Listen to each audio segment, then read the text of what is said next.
Welcome back. Today we have a couple of awareness days, a word about order and organization, some events, a birthday, a song, and a quote. So grab your favorite cuppa, sit back, and let's have a look.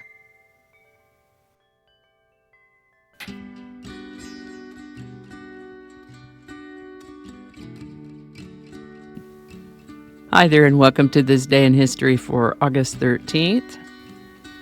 August 13th is the 225th day of the year in the Gregorian calendar, 226th in leap years, with 140 days remaining to the end of the year. This is World Organ Donation Day, August 13th, a day dedicated to raising awareness about the importance of organ donation. And I'll just tell you that I personally know at least 2 people who are alive today because someone donated an organ that they could have transplanted. So that's pretty important. August 13th is also International Left-Handers Day, established to raise awareness about the challenges and experiences faced by left-handed individuals in a predominantly right-handed world. International Left-Handers Day is every August 13th. Today's word is programmatic. For some reason, I had difficulty comprehending this word well enough to explain it. So I got my little gardening trowel, figuratively speaking, and I just kept digging until it made sense to me. We'll talk now about what I found. Programmatic is an adjective that means pertaining to the nature of a program. When something is done programmatically, what that means is it's being done according to a specific program or plan. You might think of it as something like an order of operations, like first we do this, then we do that, and these things are done in a specific way. So on down the list, always keeping to that list, the programmatic. Thinking of it that way, I guess these episodes are programmatic in that we usually have an introductory scene or slide, the old radio intro, the introduction, what day it is, and so on, the word of the day, some historical events given in chronological order, a reference to other episodes and playlists, the song of the day, and outtakes now if we have them. Within that framework, I like to have programmatic use of transitions and fonts and where things appear in the screen. So there's a practical everyday example of a programmatic approach. The dictionary, when I was looking this up, talked about music programs or just programs in general, but programmatic has to do with the nature of or according to a program, schedule, or method, such as a programmatic approach to change. Let's see here. In this sense, I guess I'd think of it as having to do with a process or a plan. Programmatic has to do with being organized in a particular way or determined in advance. The notion can also be associated with computer programming.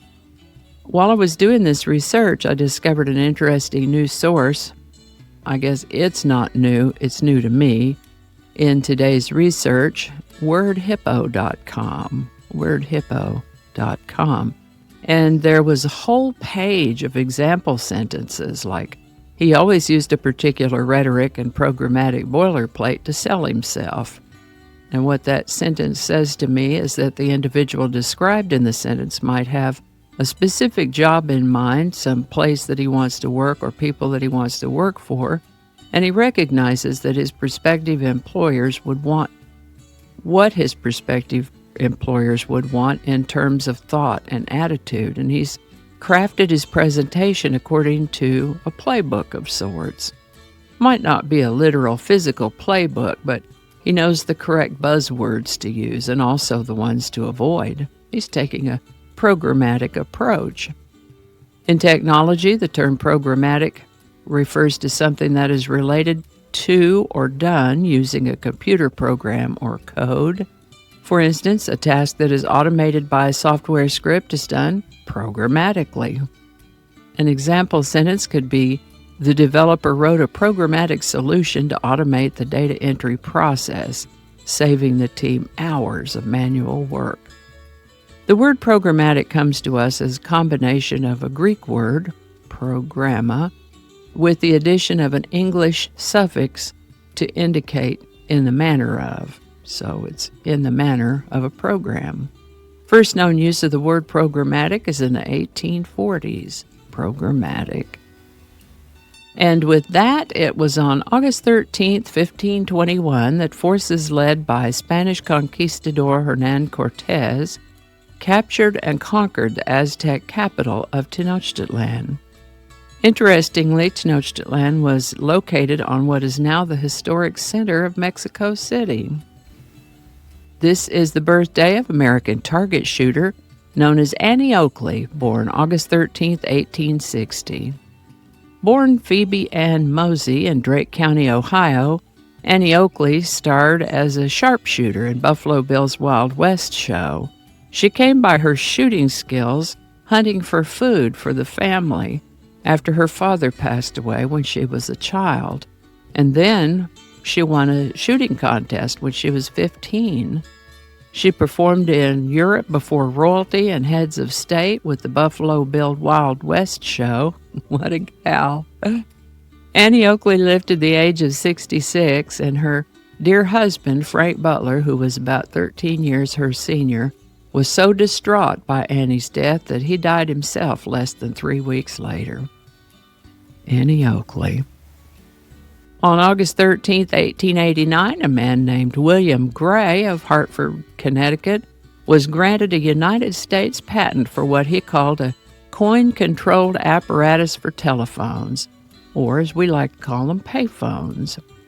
And as you might imagine, there's a story behind that. It seems his wife was ill, and no one would let him use their phones to call a doctor for her. Fortunately, his wife recovered, but the situation inspired him to create phones that would be available to everyone, payphones, which you can barely find anymore because so many of us carry these little devices in our pockets. These little devices. I have a clock on mine right now. But these little devices in our pockets. He wanted to make them available to anyone. Today's song is Summer in the City by The Lovin' Spoonful, number 1 on August 13th, 1966. This one was written by John Sebastian and his brother Mark Sebastian and Steve Boone and was released on July 4th, 1966. Many songs about summer romanticize warm weather, but Summer in the City laments the heat of the day. I think it's a city thing. This song was number 1 on August 13th, 1966. Link in the description. How about that? Today's quote is from the late teacher, counselor, and author Wayne Dyer, who said, "If you change the way you look at things, the things you look at change." Wayne Dyer.